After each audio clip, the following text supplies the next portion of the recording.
Listen. I've been hearing a lot lately about men don't talk, but in my experience, men do talk, just people aren't listening. So it's going to be me and a group of blokes discussing our struggles and victories through life. Warning, there may be some bad language, so apologies to all the moms, especially my own. Let's get going. Listen. Abin, just the Black Country Blokes chewing the fat about everything that is mental health, disability, and everything in between. And it's with me, Kev Dillon, and my partner in crime, as always, Lee Cadman. And we're joined once again by the brilliant Dr. Lloyd. Hello. Thank you, brother, for coming back on. Anytime. It's a pleasure to be back. Thanks for having me. Now, we're going to be talking about health, especially prostate cancer, because we all know it's Movember. But as always, we're going to start with our gratitude list, because I always like to remind ourselves to be grateful. Now, we had a great boxing show. We had our home show on Sunday. I'm grateful that everyone turned up. I'm grateful that everyone made weight. I'm grateful for my coaching staff. I'm grateful for my mom, Leslie, my wife, my daughter, who makes it. They do all the bits that the people don't see, do they? That's right. The running around, everything. I was grateful for the crowd for being well behaved, and I'm grateful everyone went home safe and well. So, yeah, I'm grateful. What are you grateful for, bro? Oh, our meeting up last night, Kev. It's been a long time since we went out for curry, didn't we, with the coaches and your mum and dad and John and everyone. And it was, I don't go out very often, to be honest. And going out makes me realise how little I get out. Yeah, but it was nice, and thankful that you did it at a reasonable hour. So I was back in bed by 9, which is even better. Well, it was nice doing it at 6 o'clock because we'd be here anyway. Yeah. So it was nice. It was around the boxing time where you'd normally train, and it was nice. Those who didn't drink. Those who did. But it was nice just sitting there and breaking bread and having a laugh, wasn't it? Yeah, it was. It was really enjoyable. And Dr. Lloyd, what you? Sorry, can I just add and thank you to your mum and dad for paying? Well, it was brilliant as always. It's nice as a thank you to the coaches and the helpers and everyone else for the hard work that everyone does for nothing. Lloyd, what you? Yeah, I think that's good. I mean, goodwill's important to be grateful for, isn't it? And I think we all moan a lot these days about various things, life's hard, but there's a lot of goodwill around. I'm grateful for my work colleagues. They put up with me moaning sometimes and biting off more than I can chew. And my family for putting up with me being absent a lot of the time or taking a long time to get back to text, to go for drinks or whatever. So yeah, I'm grateful for goodwill and patience, I think. But we were talking about that off air, wasn't we? Saying like, we work, I think, to a bone. And I work so hard so my children can have more than what I had. And I work this so we can have the best house. And you're thinking, we make all this money, but we can always make more money. Once time's gone, it's gone, hasn't it? And what we should be doing is trying to, make a buck or two, but make memories. Because my mum always said, on her deathbed, she won't be thinking, oh, Bernard, how about that big telly we had? Or, oh, how about that car we had? It'll be when Kevin rich. And then my daughter and my wife. Is the memories that we cherish in the very, very bad days, isn't it? Absolutely. And you hear a lot. I mean, some of them are quite old, aren't they? Like idioms like, there's no pockets in a shroud and these sort of things. And it's getting that balance right, I think. I think there is a pressure to work hard now sometimes. Yeah. If you've got children, there's a pressure to give them as much as possible.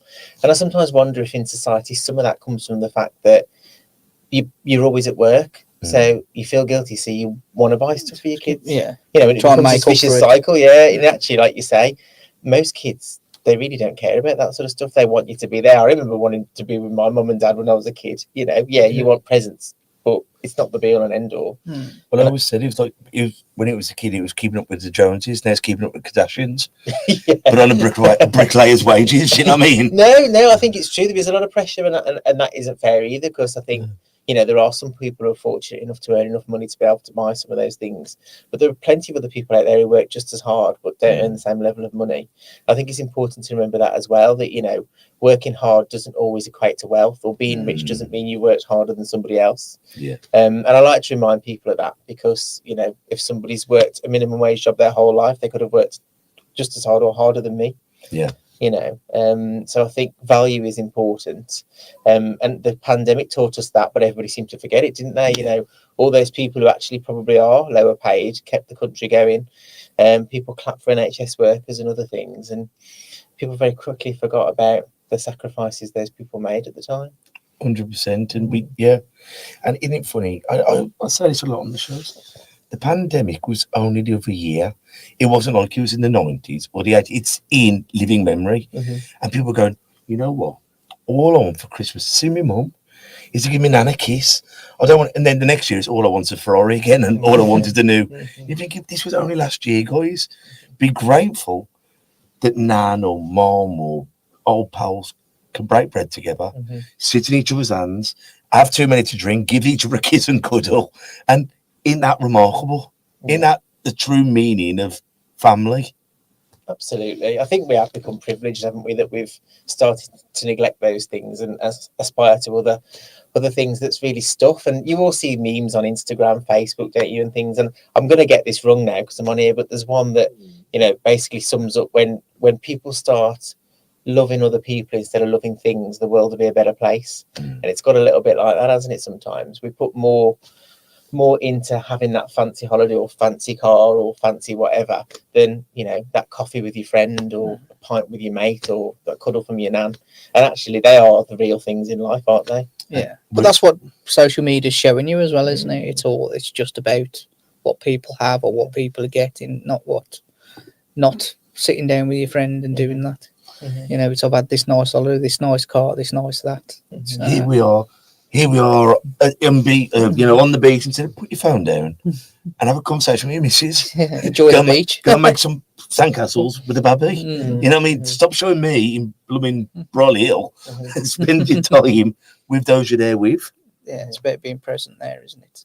That is one of the flaws. I think there's a picture up of a concert in like the 70s, and obviously no cameras around, and everyone's just enjoying the concert, and then a picture below it of in like 2003, and there's not a single person who hasn't got the phone up to it, and you just see what you're actually missing out on.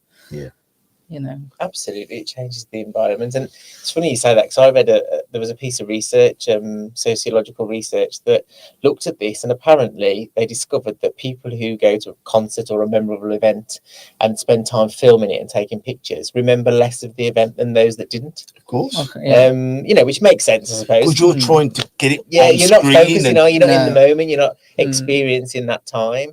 And how sad that is, really, because you all know if you've seen a beautiful sunset and you take a Yeah. picture of it, it always looks a bit rubbish, doesn't it? I Mm. wanted to say a different word then, but I know I'm not allowed to No, swear. you can You say are, what you you swear, want, you don't are, Connor. We're on the radio. Yeah, you're fine. You should have some of the guests we have on here. Blooming But yeah, you know, it never looks the same, and I think that's the same with experiences. And you know, hopefully, if you're lucky enough, when you go to a concert, you're there with friends or family or whoever, and it's that, you know, shared experience together. And like you say, actually, if you're all looking at it through a lens, you may as well have stayed at home and watched it on the TV. Exactly that. Yeah. You know, like when you say like we work too much, and I think it's on holiday. You're on holiday, whether it's in Butlins or the Bahamas, you'll see people answering emails for work. Mhm. And I think like back in the day, you'd have a house phone, but people would come and curse you. Don't phone after 8 o'clock because that's their family time. Yeah. Nowadays, you're seeing people all the time. People to be email, people to be WhatsApp, people to be Facebook, and you're thinking, allow yourself to have that time to switch off. But I can't, Kev. The job's got to get done. You're thinking, if you can't have a weekend or a fortnight, or as long as your holiday is off, we're doing something wrong, aren't we? Yeah, completely.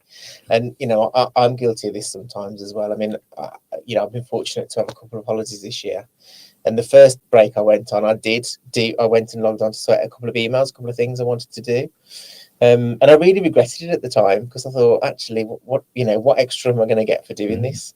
And when I went on my next holiday, I didn't do it, but something has gone quite wrong, and I feel that pressure to do it. I feel that maybe I'm letting somebody down if I don't get the work done. But at the end of the day, that's a horrible thing about the corporate world. We respect them more than us. We get hit by a car tomorrow, they might put some flowers and maybe a couple of pounds in the tin, but we're very replaceable. yeah, And that's the tragedy of it. Whereas our loved ones, we don't want to replace them. If we're looking to have someone in our life, whether it's just a cat, love that cat. You know what I mean? Yeah. Spend your time and effort, because at the end of the day, we will be replaced. Yeah, we will. And people don't always remember the hard work people put in, do they? No. It's easy enough to forget. And who's to say that we won't be replaced by AI or incarnations of it in the coming years too? No matter how hard you worked, if they can get a machine to do it for free, Yeah, we know what they'll pay do. it once and you've got it then. But I see this with the children, you know. How many, because I'm obviously up at the boxing club all the time, how many kids are having a nervous breakdown because they're having homework every night? And a kid said to me earlier, he says, I love Saturdays, but Sundays I start getting myself in a bit of a tease because I haven't done my homework and I've got to do my homework. And if I don't do my homework, the teacher will shout at me. And sometimes, Kev, I don't know what they're on about. And I'm going, you're a 12-year-old child. You should do your work. And anything you haven't finished, maybe do it then. But go and be a kid, go boxing, football. You know, it gives me a Sunday freaks me out because I start getting emails from the school now telling me that they haven't done. My kids, both of them, do their own work. They might leave it till the last day, but it's always done and always handed in. Yeah. But honestly, I'll get texts and emails days before. All this homework's due in 3 days. All this homework's due in 2 days. One day, I'm like, my God, do you really need to do this? We're training our kids out of fun, but to work even when you're at home. Yeah. Your home time should be, I want to watch Mary Poppins. I want to go, but that's your downtime. You know what I mean? To be a child. Because all of a sudden you're a grown up and it's crap. You will, you are right. I think, again, it comes back to balance, doesn't it? I mean, it's important to obviously do well and all the other things that come through school, or at least enjoy what you enjoy and make the best of it. But I do think there's overkill, and it's not just homework, is it? Thankfully, there's lots of options for after school clubs and different things. But again, that can, you know, you get some kids who end up going 5-6 times a week, you know. And we've all done it, myself included. A few weeks ago, I've been away on holiday and I come back and I just spent the day doing nothing. Yeah, I started feeling guilty about it. And I was just like, what, you know, it's a perfectly acceptable thing to do. You know, if you want to loll around in bed all day, why shouldn't you, actually? We are constantly on the go, constantly being bombarded, constantly probably, you know, being too hard on ourselves over many things. I heard a lovely saying years ago, and it was, there's a difference between busy and constructive. Sometimes we feel like we've got to be busy. I read the same piece of paper over and over, but it's not going in. Instead of going, you know what? I'm going to go out, I'm going to walk the dog, I'm going to have a brew, I'm going to go boxing, I'm going to go and do whatever. Then I'll come back, and then you've allowed yourself to rest, and you go, bloody hell, it's finally gone in. Yeah, completely. And I suppose, I don't know why we get so worked up about it. I don't know if you ever watched Brian Cox, you know, it's only a puppet. The physicist guy. Oh, no. I don't know who that one is, Kev. But it's really good, actually. I'd recommend you watch it. I think it's on BBC. It's a series on our solar system, and each one does a different planet. Yeah.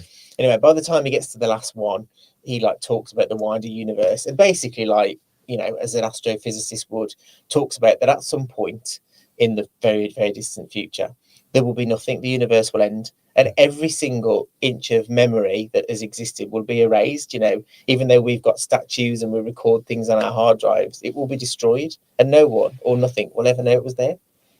And, you know, I know that's a crazy thing to think about, and it blows my mind, but it's like we're all worried about all this stuff, and, you know, it'll be gone. And we think we're more important than we actually are.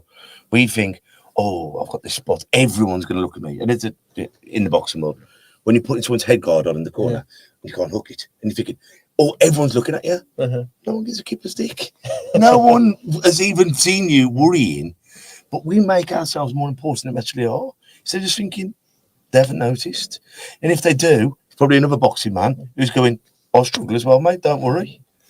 And that's important, isn't it? Admitting our own shortcomings as well, because I think that's part of the same thing. We you know, we all want to seem to be perfect or right or whatever. You know, just even when I come in and I see that camera's a bit, I was all raise it up here in case I've got a double chin. Yeah, you know, it's vanity, and you know, it's a terrible thing really, because we're all the same and we all struggle with things. And actually, if we're less hard on ourselves, we'll probably be a bit kinder and relaxed with other people. And in that interest, because the two biggest killers of men is prostate cancer and suicide. But to get them both seen to takes an amazing amount of, you know, vulnerability.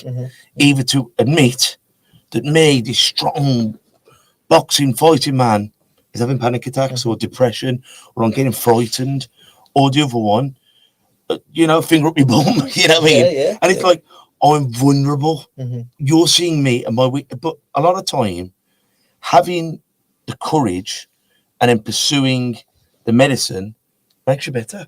And we haven't got to lose people through the fear of feeling vulnerable, have we? That's what I'm trying to say.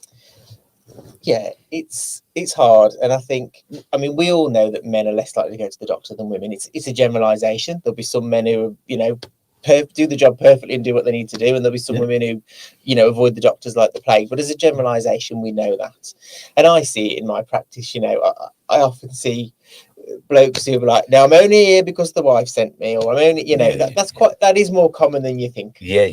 Under duress, I'm off there. I've been told to do this. And sometimes it might just be a subsection of the consult. Now, I've been told, I must say, I don't think it's anything but. Yeah. So we know that that's there. And when it comes to prostate, I know that we're going to talk a bit about that.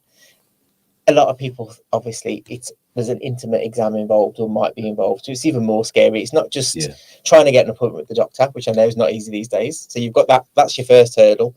But then when you're there, it's embarrassing. The symptoms might be embarrassing because you're talking about your waterworks or something else, and you're a bit not sure what's going on and you don't know what's going to happen. So it can just feel like, I'd rather just ignore it and leave that. And actually, we all suffer vague symptoms from time to time, and most of the time those symptoms are fine. You get a little twinge for a few days, you think, I'll just keep my eye on that, and it goes away fine. But there are little symptoms or niggles that come on that don't go away, and this is when this sort of starts to happen, that you need to think about, actually, do I need to see my GP? Do I need to speak with somebody? And it's not like asking your mate from down the pub to have a look, is it?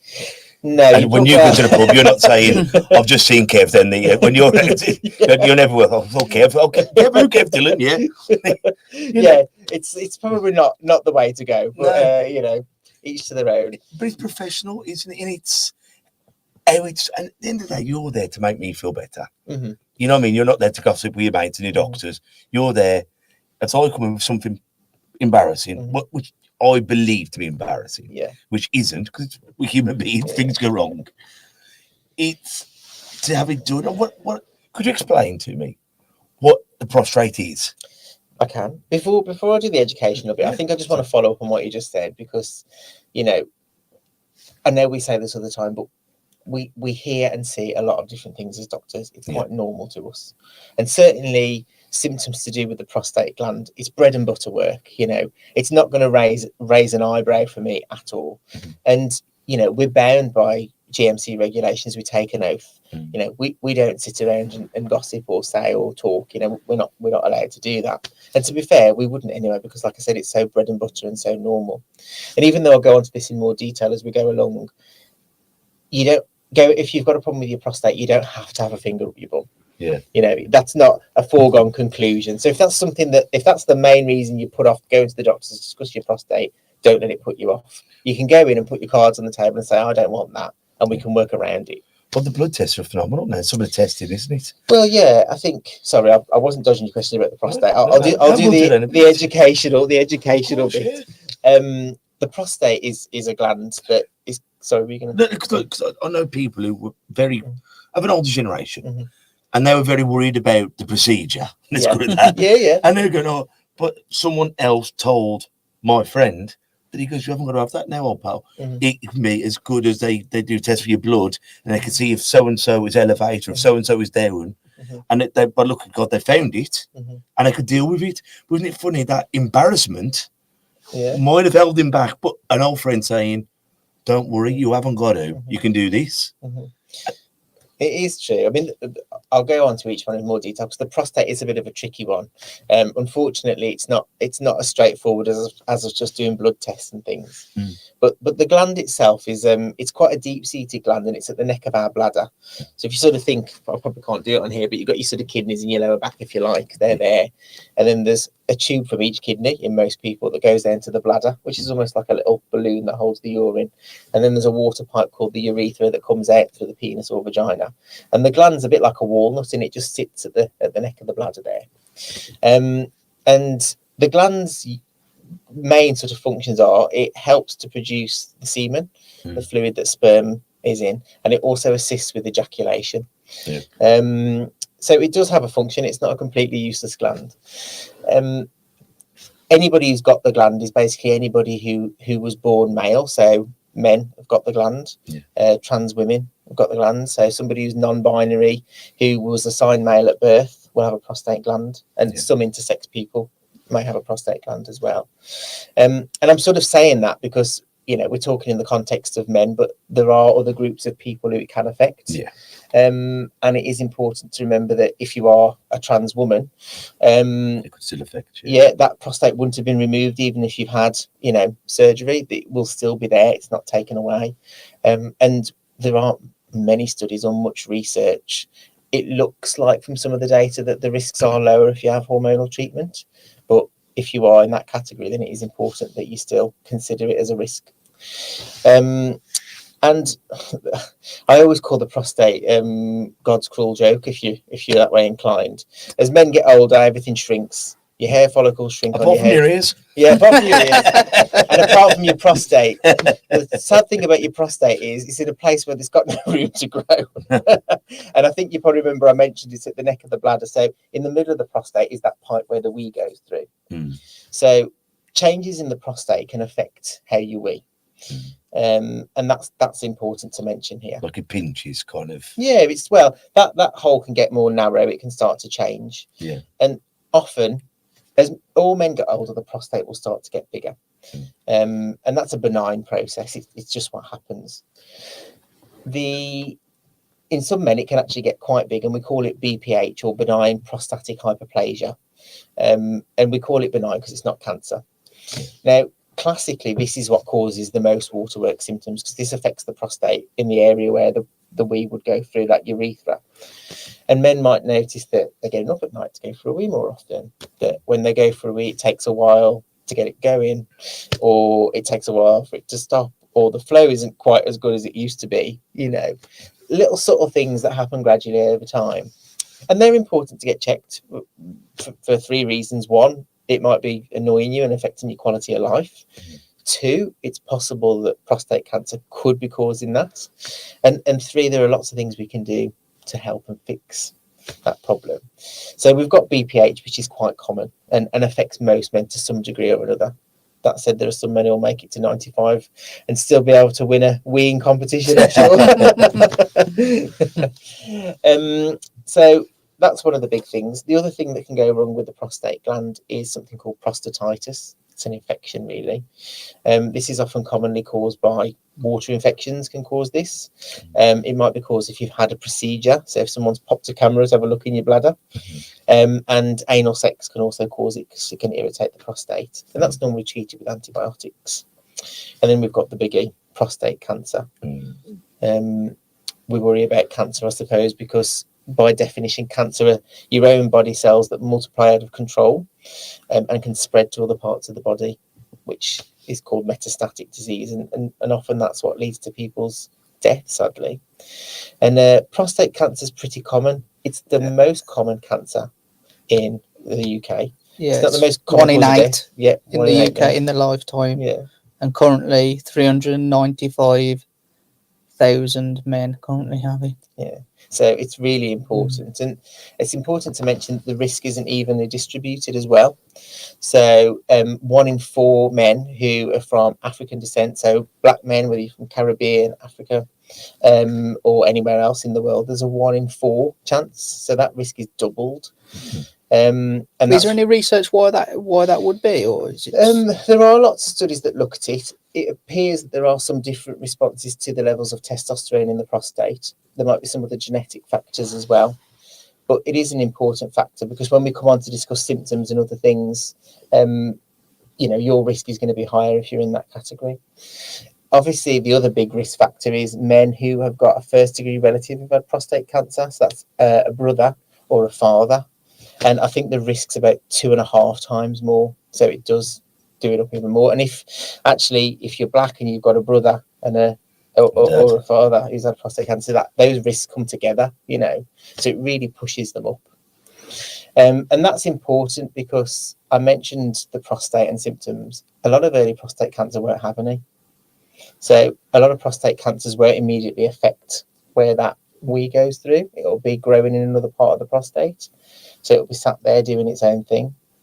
So you might have very subtle symptoms, but they could be mild. So if you're in those higher risk categories, it's much more important that you do speak to a GP. It's my dad was diagnosed actually last year, so that's interesting to know that I'm more at risk because of it. Now, luckily, they're not doing anything, which it shocked me when he told me that. I said, well, what's the treatment? What are you going? Well, nothing, because actually, with some people, obviously they're monitoring it, but they're not actually treating anything. So they just monitor him and making sure it doesn't change. But yeah, no, some people don't need treatment at all, do they? And that's really important as well. A lot of prostate cancers are actually, they're still cancers, but they're probably not going to kill you. And I suppose, to put it bluntly, they're that slow growing, they're that unlikely to spread beyond the prostate, that something else will finish you off first, basically. Yeah. To put it the only way that I can. And I think that is important to note as well, because actually some men might be diagnosed with it, but it doesn't mean you're going to be subjected to this awful life of testing and other things. It might just be a bit of surveillance, which might involve a yearly scan and a blood test. It might That's exactly what he's. I think it's every 6 months, but same thing. Yeah. And why did it have the hormone treatment? Why did it have the hormone injections? So the prostate itself responds to the male hormone testosterone. Men and women do have that hormone, but women have it to a much lesser extent. And testosterone actually causes the prostate to grow. So if you've got a prostate cancer, which is made up of prostate cancer cells, even if that's spread beyond the prostate and it's sadly gone into the bones or wherever else, blocking testosterone can actually help to shrink it down, because it's not got the testosterone to fuel its growth. So it doesn't cure it, but it can certainly push it into a little bit of almost like remission, I suppose, for want of a better expression. Keep it at bay. Yeah, keep it at bay, and it can be quite successful.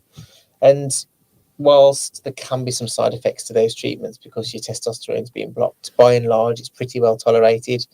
You normally started by your specialist and have an injection in your GP every 3 months. It's not too onerous. I like with the testing, because of the famous one, finger up the bum, and is that just to see if it's enlarged or if it's angry, or? Yeah, so there are three main components really that we use as doctors or nurses, whoever you go to see about it, because we'll do lots of different Don't go things. to your hairdresser about it though. Listen, I know some hairdressers are very good, you never know, they might do a better job. Sure, back and sides have got a whole new meaning. Probably not as long time for your appointment at the hairdresser.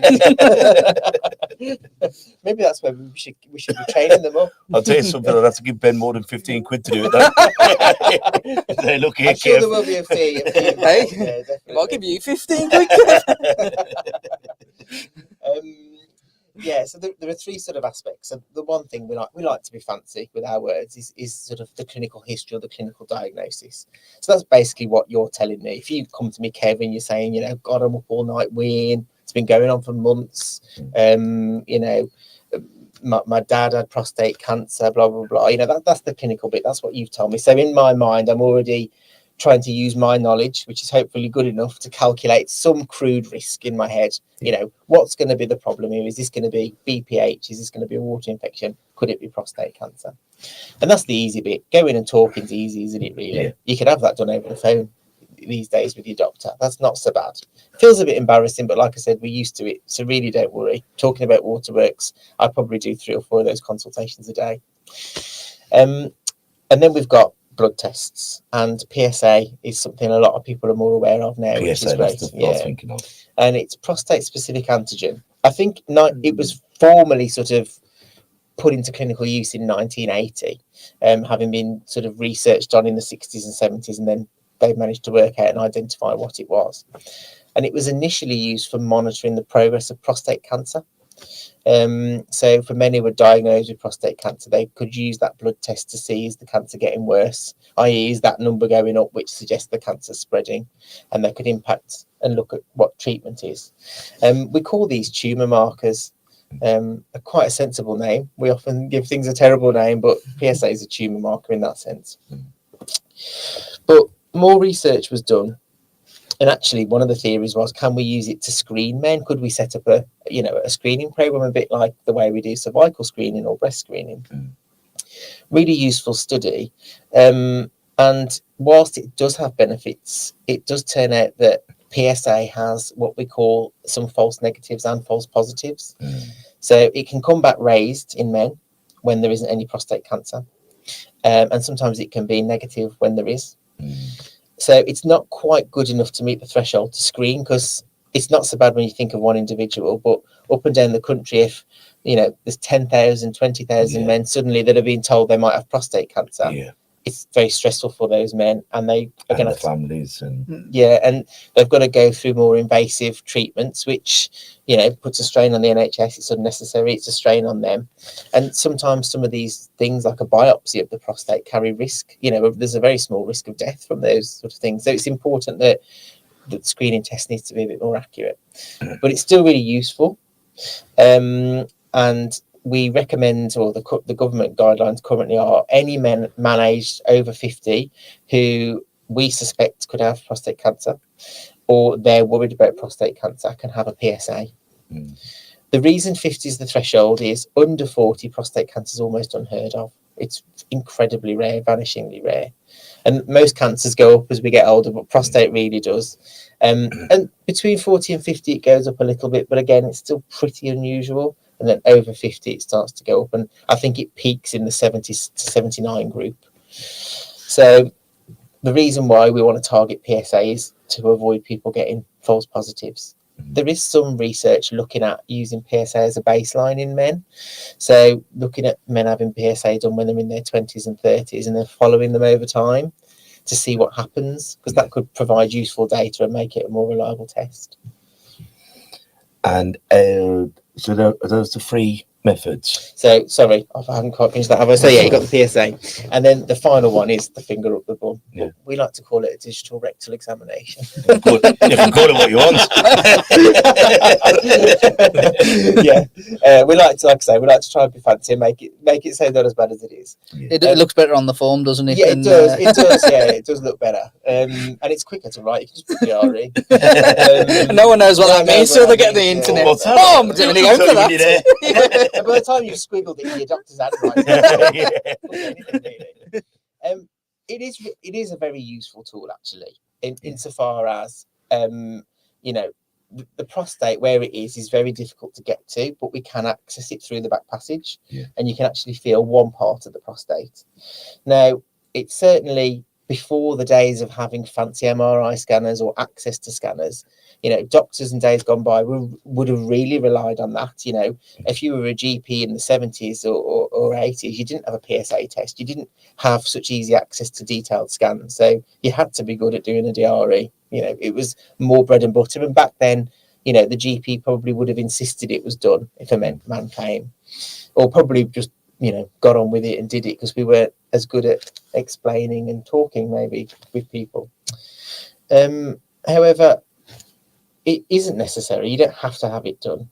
It helps us to complete the picture. So I mentioned I've got the clinical history. Hopefully I've got a PSA blood test, or I can get one. And if I then do that to feel the prostate, the three things together help me to come up with a much better plan, or a safer plan for you. But if that bit's missing, it's not the end of the world. You can still have your blood test. I've still got your history, and I can still make a fairly informed decision. So I think it's important to put that out there, because I know that probably is one of the biggest things that put men off. Whereas actually, if you really don't want to have it done, you can explain that to your GP, and hopefully a decent GP will say, fine, you don't have to have it done. This is what I think you should do, but it's up to you. And then you can make a decision in the room. You could always think about it and come back as well, I think that's the key, isn't it? Letting people know. Don't let a few minutes of embarrassment deny you of another 20, 30 years of being happy. I think you're right. And I often say it a little bit like that. I'll be like, look, your blood test's normal. I'm not too worried about what you're telling me. However, we haven't examined your prostate. There is a very, very small risk that there could be a cancer there. And there is a small chance that by me feeling it, I will pick it up. Something will feel abnormal and I will know. And for a lot of people are like, fine, like you say, 30 seconds of this, it's done.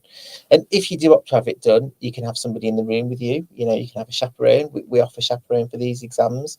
You can, request a specific doctor that you trust if you want to, or a specific gender.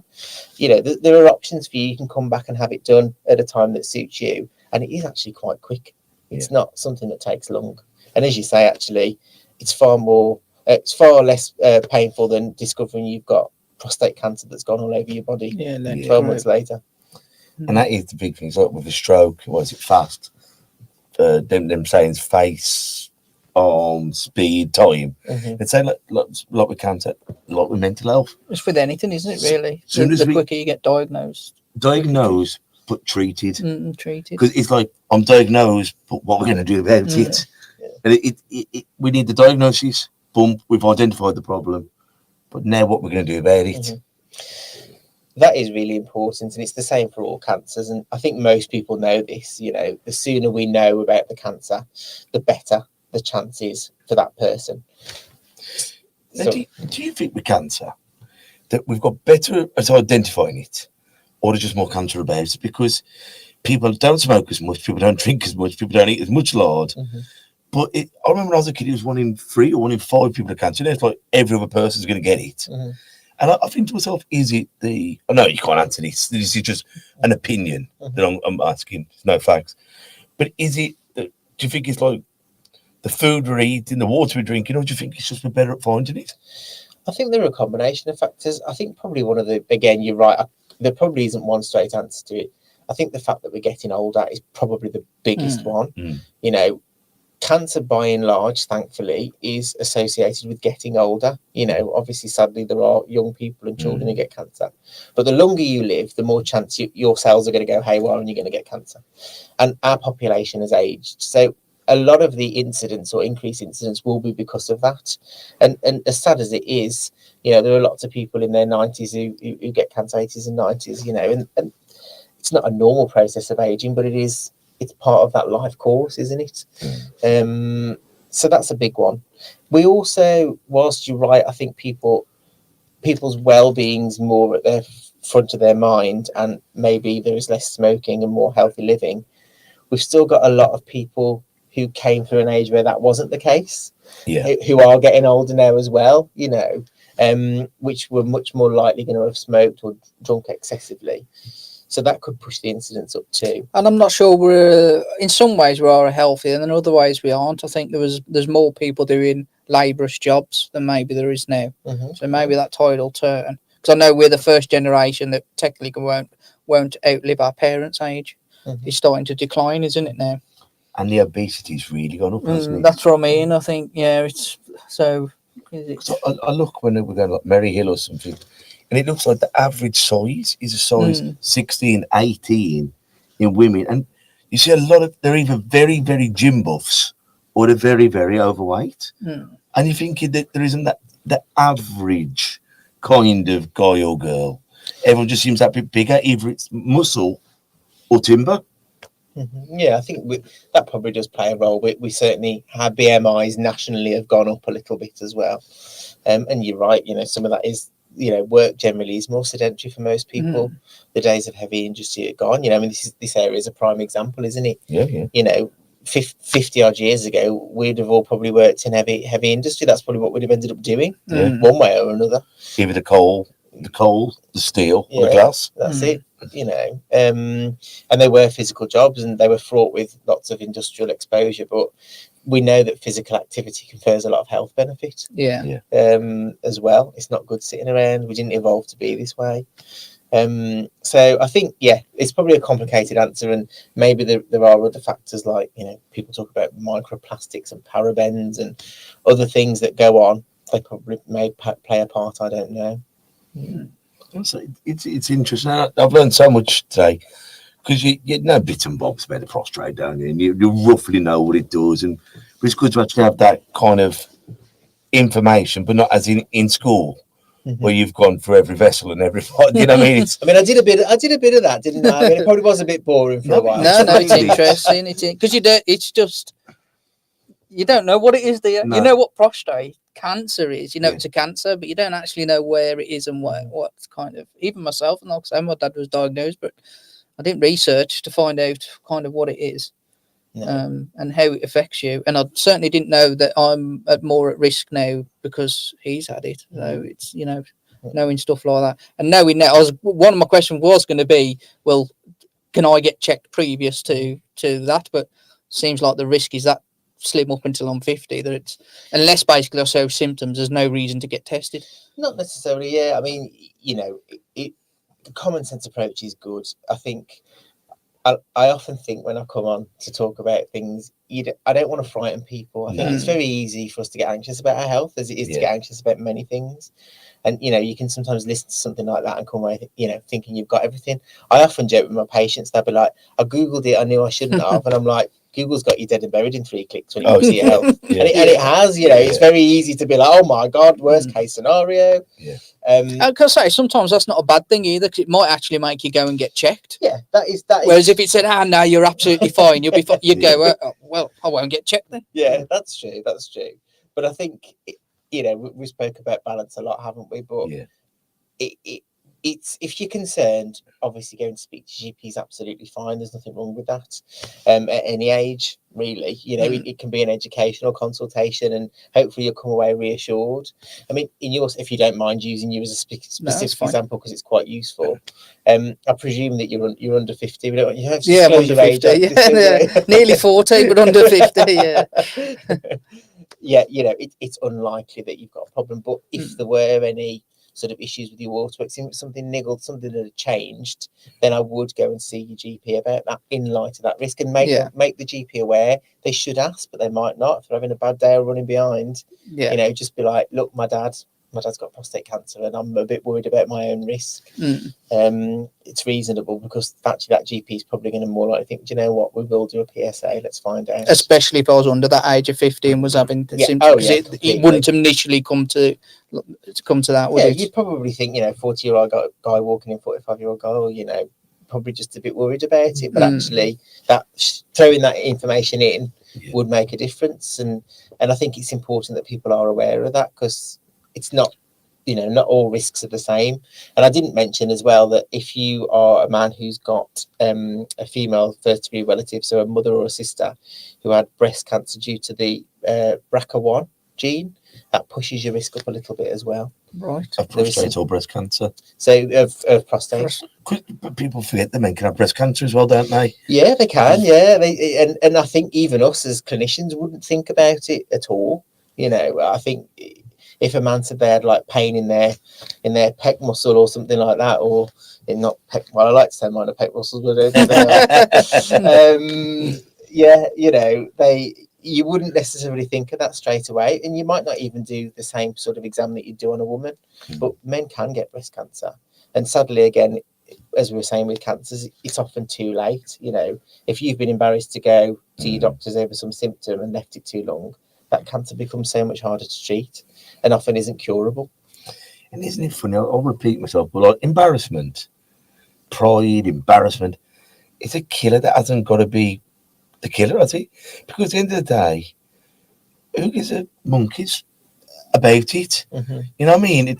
I think you work it up worse in your head than it's going to be, don't you? I remember I had a testicle infection, and my testicle got bigger and bigger, and by the end it was size of my fist. I was going, I can't go to the doctors. And eventually, I almost died. The poison had gone from my testicle into my blood, and I had to be rushed into hospital. And they said, we're going to lose you. They said to my mum, we're going to lose him. And I was thinking, and after that day, I thought, what? If you give me a couple of pints, I'm dropping my kegs in public. You know what I mean? So I'm thinking, so why ain't I allowed? Yeah. And you're thinking, boy, but I've been. You should have just had a couple of pints before you went in. Come on, Doc. But you're thinking, but you talk to people, and people go, I've had one of them, you know, or really, and you're thinking, we've all, half the world has got more bits and bobs, you know what I mean? So they've got as much chance of them getting it as I've got it, and vice versa. The problem is, it's like mental health; it's not talked about enough. No, that people go for those tests, you know. It's like colon cancer. It's like breast cancer, but people like boobies, or people don't like the thought of it affecting their willies and their manhood, and will it do this? And you're thinking, it's not your fault. It is what it is. You just want to look at it, see what's happened to, but you're still you, and you ain't less of a man. It's just you fell on the wrong side of the coin. Yeah, and I'm guilty of being embarrassed as well. You know, I don't mind admitting it. I mean, the bonus I've got is I have some medical knowledge. Just grab me off the street. But you know, so if I got a symptom, you know, in my head, I can probably rationalise it and make my own decision. But I understand, like you say, actually, if you've got a symptom down below in your genitals or somewhere else, You're naturally embarrassed, aren't you? I think we're almost taught to be like that, and you're much more likely going to put it off. Yeah. But the only reassurance I can say is, as I say, it's quite bread and butter for us. Actually, it really, really is. I cannot emphasize that enough. You know, it really, seeing that on a GP's list you wouldn't flinch at it. It's just part of what we do, and we're very used to doing it. And don't be ashamed of coming in and saying, if you feel embarrassed, say how you feel. It's fine. You know, some people are, some people aren't. But don't be afraid to say, actually, you know, it makes it easy for me if somebody comes to me and says, I'm really embarrassed about this and I'm really uncomfortable. I'm like, fine. You know what I mean? Take your time. It's going to be okay. Just tell me as much or as little as you want, you know, and hopefully people feel at ease and think, oh, he's all right. I can say it. It's going to be fine. And you just work through it. Because also, embarrassment is a very natural emotion. So is fear. Yeah. You know what I mean? You know, they're very natural emotions. But if you're Mike Tyson or Ali G, you know what I mean? Ali G gets embarrassed, Mike Tyson gets frightened. It's very natural.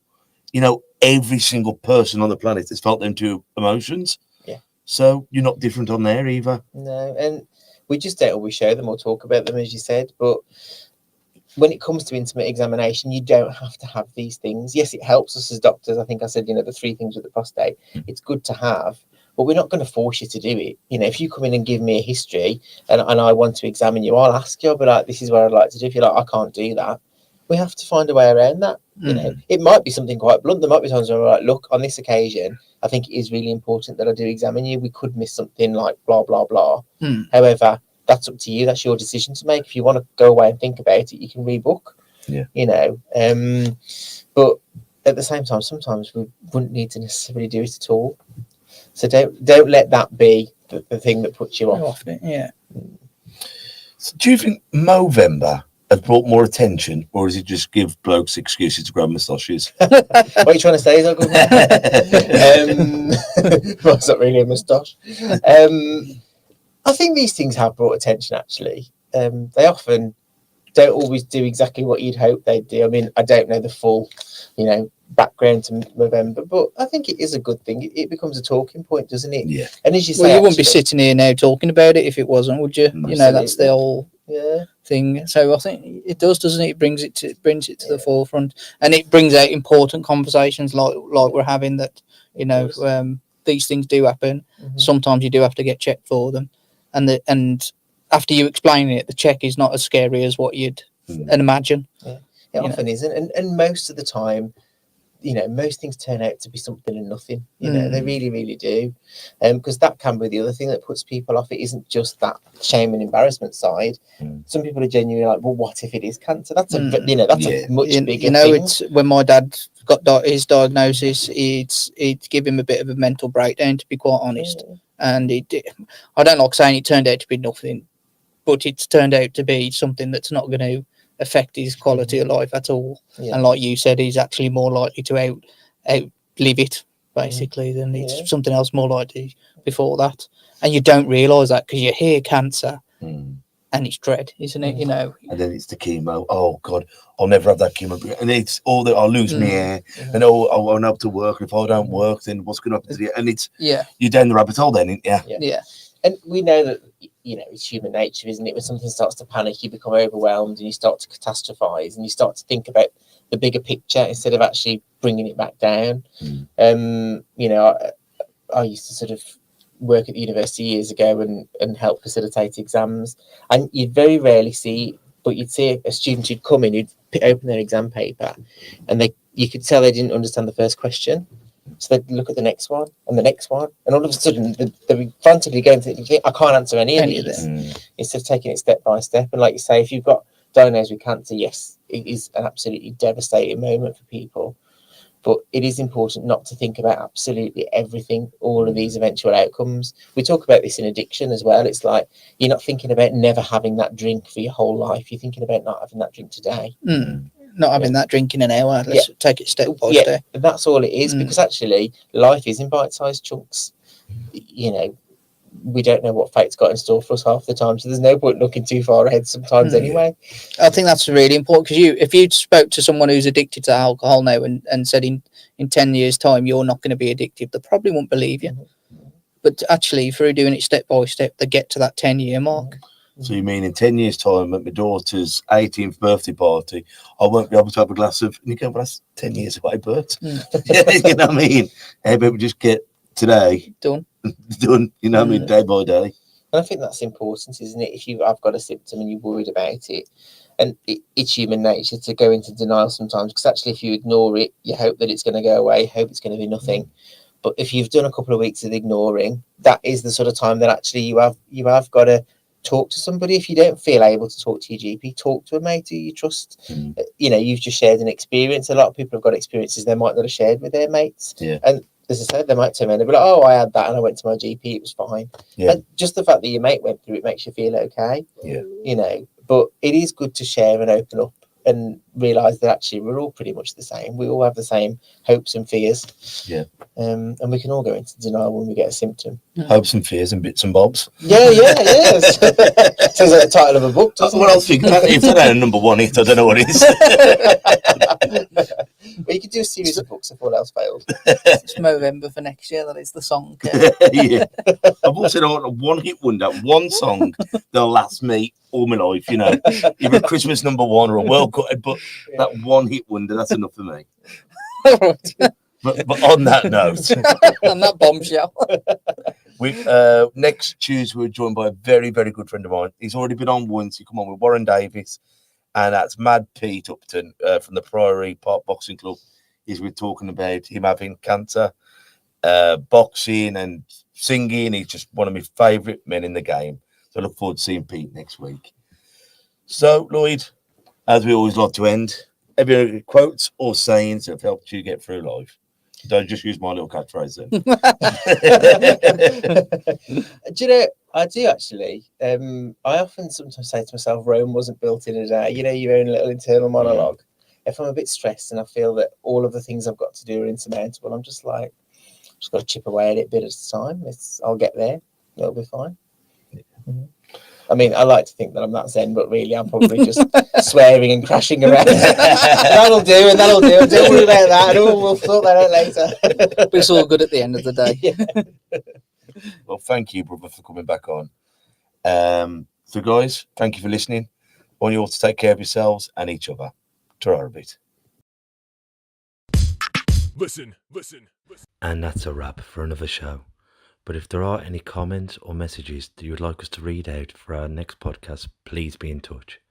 There are also lots of different organisations at the bottom of this page, and hopefully they can help you or someone you care about. Please share this to spread the word. Until we talk next time, ta-ra a bit.